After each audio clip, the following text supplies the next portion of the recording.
Sehingga nggak ada tuh kejadian kayak sekarang, yang mereka istilahnya milih Stadion Manahan Solo dalam keadaan panik dan kepepet kan? Coba kalau persiapannya dari jauh-jauh hari, nggak akan mereka ada di kondisi kayak gini.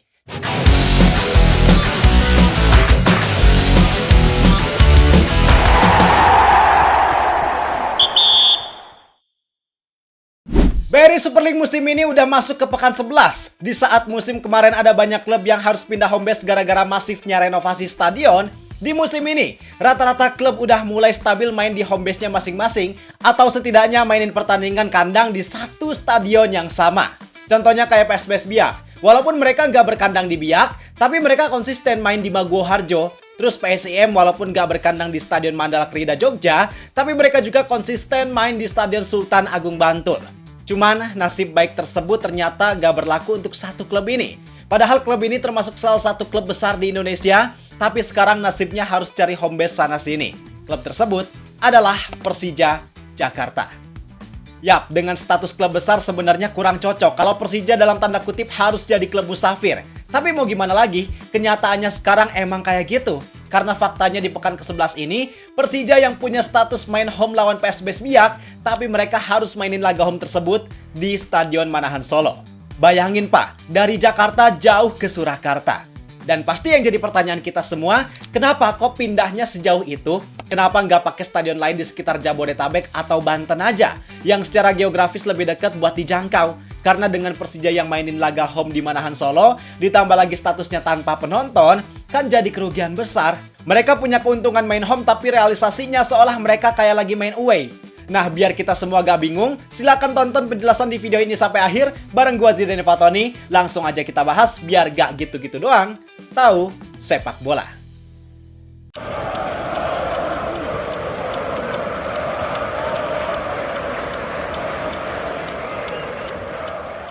Pertama kita bahas dulu konteksnya. Jadi buat kalian yang belum tahu bahwa Persija harus pindah ke stadion lain itu awalnya gara-gara Jakarta International Stadium yang jadi kandang mereka, itu sekarang rumputnya lagi proses recovery gara-gara konser NCT Dream di akhir September kemarin.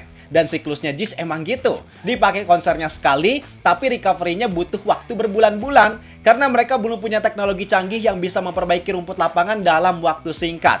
Di situasi normal aja susah buat bikin rumput JIS mulus, karena sebelum konser pun sebenarnya rumput JIS kalau bisa dibilang kurang layak ya kurang layak, khususnya kekuatan rumput yang gampang banget ngelupas. Dan gua bilang kayak gini bukan atas dasar penilaian gua sendiri, tapi pemain Persijanya langsung yang bilang, kayak Jordi Amat, terus Rizky Ridho, kalau rumput JIS emang kualitasnya masih kurang bagus. The only thing they have to improve is the grass. The grass has to improve. I don't know how. But we have to try our best to improve a little bit the grass. Was like very easy to take off, you know, and you don't know which boots are better or not. So if we improve this, the national team can play here every international break. Kalau bisa setelah konser rumputnya diperbaikin, karena ketika kita main away di lapangan lain kita merasa bisa bermain 1-2 touch, dan ketika kita main home dengan dukungan supporter yang luar biasa, kadang kita kurang berani untuk melakukan itu karena ya boleh dilihat sendiri lapangan kadang naik-naik, kita harus mungkin belajar kontrol di betis. Nah, karena kondisi rumput JIS yang nggak layak dipakai, akhirnya manajemen Persija harus cari alternatif stadion lain buat lawan PSBS Biak di pekan ke-11 ini. Idealnya di musim-musim sebelumnya, ketika mereka gak bisa berkandang di Jakarta, baik itu di JIS maupun di GBK, alternatif stadion yang dipilih biasanya stadion di sekitaran Jabodetabek. Khususnya yang paling sering dipakai adalah Stadion Pakansari Bogor. Karena kalau mereka main di situ, walaupun hitungannya nggak di Jakarta, tapi karena secara geografis masih deketan sama Jakarta, jadi feel-nya masih tetap kerasa buat mereka main laga home. Pertama, karena jaraknya dekat, artinya mereka gak perlu ngeluarin budget lebih buat akomodasi, gak perlu capek di perjalanan, plus bisa tetap dihadiri sama ribuan Jackmania juga. Itu yang jadi keuntungan kalau Persija main di Pakansari. Dan untuk laga lawan PSBS Biak ini, Panpel Persija Jakarta awalnya udah milih Stadion Pakansari, mereka udah izin ke pihak kepolisian, dapat ACC. Terus izin ke klub yang sekarang berkandang di situ juga, yaitu klub Liga 2 Garuda Yaksa FC, udah dapat ACC. Cuman yang jadi masalah, ternyata dari pihak kepolisian ngasih izin dengan syarat laga yang tadinya digelar di malam hari, yaitu jam 19.00, harus dipindah ke sore hari gara-gara alasan keamanan. Maka atas permintaan tersebut, Panpel Persija juga langsung ngirim surat ke I-League buat ngubah jam kick-off-nya doang. Bukan harinya loh yang diubah, tapi cuma jam kick-off. Tapi sayang, I-League ternyata nolak permintaan tersebut.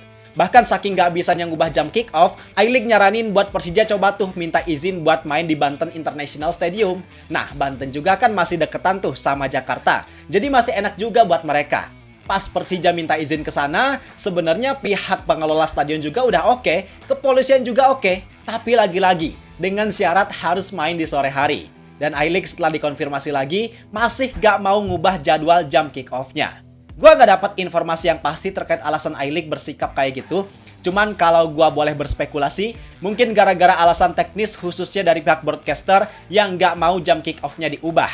Karena sorenya mereka udah ngejadwalin bakalan nayangin pertandingan PSIM lawan Persik Kediri, maka kalau jam kick-off Persija diubah, ya itu jadi kerugian buat pihak broadcaster karena nggak akan dapat jumlah tayangan yang maksimal. Karena mau nggak mau kita juga nggak bisa nyalahin pihak broadcaster, pada dasarnya mereka juga udah bayar hak siar, otomatis mereka juga emang punya sebagian hak buat ngatur jadwal pertandingan. Tapi balik lagi, itu cuma spekulasi doang, alasan pastinya kita nggak tahu. Dan akhirnya, karena waktu yang udah mepet, gak ada waktu lagi buat Persija negosiasi ke I-League, ke pihak kepolisian, maka dengan situasi tersebut, mau gak mau pertandingan Persija versus PSBS Biak pada akhirnya dilaksanakan di Stadion Manahan Solo tanpa kehadiran penonton. I-League juga setuju karena jadwalnya tetap dilaksanakan di malam hari. Dan mungkin kalian ada yang bertanya-tanya kalau tanpa penonton ya udah di Pakansari aja. Ya balik lagi, itu pasti hubungannya sama keamanan. Karena kalau pertandingannya tetap dilaksanakan di Pakansari, potensi kerumunan massa pasti tetap ada walaupun tanpa penonton. Dan kasusnya ini mirip-mirip kayak laga Persita Tangerang lawan Persib Bandung. Yang laga itu malah lebih jauh lagi dipindahnya, yaitu ke Bali. Yang katanya sih gara-gara alasan keamanan. Jadi mau gak mau, opsi Stadion Manahan Solo udah jadi opsi yang paling pas, yang paling ideal. Baik itu untuk Persija, I-League, maupun pihak keamanan. Dan dengan kondisi ini jelas menambah rentetan panjang pertandingan home Persija yang gagal digelar di Jakarta. Musim kemarin mereka udah banyak ngungsi ke stadion lain, pindah-pindah home base, mulai dari JIS, GBK, Pakansari, bahkan Bantul juga pernah. Dan sekarang harus pindah lagi ke Surakarta. Kalau dibilang rugi, ya jelas rugi. Karena situasi ini jelas berpengaruh pada konsentrasi dan kondusivitas squad mereka. Secara teknis nggak ada bedanya dengan laga away karena Persija harus ngeluarin budget akomodasi yang lebih besar, mulai dari ongkos perjalanan sampai penginapan. Terus pemain juga harus nyiapin fisik buat ngelakuin perjalanan yang lumayan jauh dari Jakarta ke Surakarta. Dan secara psikologis, para pemain juga pasti ngerasa berat banget buat ngelakuinnya. Karena mereka pasti ngerasa capek ngelakuin laga away berturut-turut, ditambah lagi nggak ada dukungan Jackmania secara langsung di stadion. Dan kondisi ini harusnya jangan dibiarkan berlarut. Persija jangan cuma let it flow mengikuti keadaan doang, tapi harusnya ada langkah konkret yang dilakukan. Misal harusnya kemarin pas persiapan buat nyari venue lawan PSBS Biak, harusnya manajemen atau Panpel gerak cepat dari jauh-jauh hari buat mengamankan venue. Harus ngambil inisiatif duluan buat mengatur segala kebutuhan mereka, sehingga persiapan yang dilakukan bukan cuma fokus laga per laga, tapi harusnya mereka ngelakuin persiapan jangka panjang. Misal kayak JIS ini, walaupun udah diprioritaskan penggunaannya buat Persija, tapi memang sebelumnya JIS udah ada kontrak sama pihak promotor buat nyelenggarain konser. Dan Persija kan udah tahu hal itu dari jauh-jauh hari, bahkan sebelum liga dimulai juga mereka udah tahu. Nah, harusnya persiapan terkait laga lawan PSBS Biak yang nggak bisa main di JIS dilakukan lebih cepat dari awal musim, biar struktur pengelolaannya lebih enak dan teratur, sehingga nggak ada tuh kejadian kayak sekarang, yang mereka istilahnya milih Stadion Manahan Solo dalam keadaan panik dan kepepet kan. Coba kalau persiapannya dari jauh-jauh hari, gak akan mereka ada di kondisi kayak gini. Jadi kalau kita bicara pihak yang bertanggung jawab dari ketidakstabilan home base Persija sekarang, ya gak lain dan gak bukan adalah manajemen dan Panpel Persija itu sendiri. Karena gak bisa kita menyalahkan pihak keamanan yang gak ngasih izin main di malam hari. Karena mereka juga punya tugas buat menjaga ketertiban. Dan gak bisa juga kita nyalahin pihak I-League atau broadcaster, karena sejatinya jadwalnya udah kayak gitu. Gak ada urgensi darurat juga buat mereka ngubah jadwal tersebut. Apalagi kalau mau nyalahin pihak JIS. Ya nggak bisa, karena dari awal risiko ini udah dikasih tahu.